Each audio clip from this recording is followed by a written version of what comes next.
بسم الله الرحمن الرحيم ألم تر كيف فعل ربك بأصحاب الفيل ألم يجعل كيدهم في تضليل وأرسل عليهم طيرا أبابيل ترميهم بحجارة من سجيل فجعلهم كعصف مأكول بسم الله الرحمن الرحيم لإيلاف قريش إيلافهم رحلة الشتاء والصيف فليعبدوا رب هذا البيت الذي أطعمهم من جوع وآمنهم من خوف بسم الله الرحمن الرحيم أرأيت الذي يكذب بالدين فذلك الذي يدع اليتيم ولا يحض على طعام المسكين فويل للمصلين الذين هم عن صلاتهم ساهون الذين هم يراءون ويمنعون الماعون بسم الله الرحمن الرحيم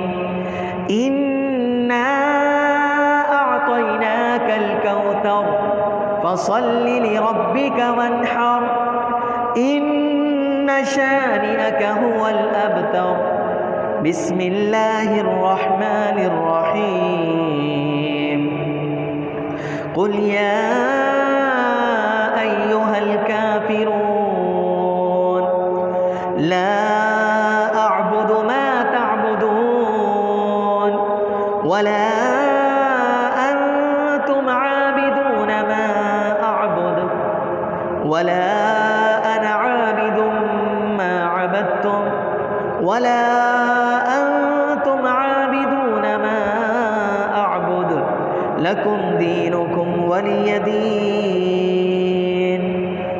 بسم الله الرحمن الرحيم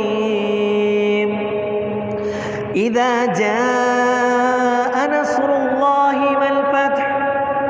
ورأيت الناس يدخلون في دين الله أفواجا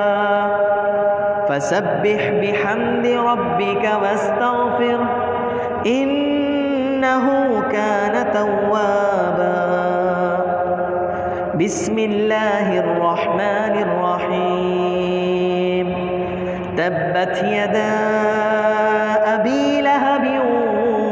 وتب ما أغنى عنه ماله وما كسب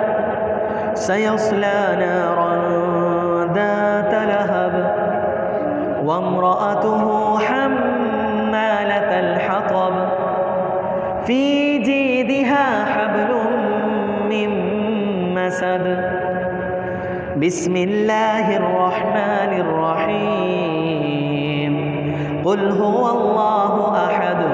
الله الصمد لم يلد ولم يولد ولم يكن له كفوا أحد بسم الله الرحمن الرحيم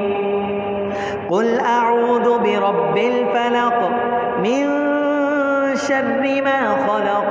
ومن شر غاسق إذا وقب ومن شر النفاثات في العقد ومن شر حاسد إذا حسد بسم الله الرحمن الرحيم قل أعوذ برب الناس ملك الناس إله الناس من شر الوسواس الخناس الذي يوسوس في صدور الناس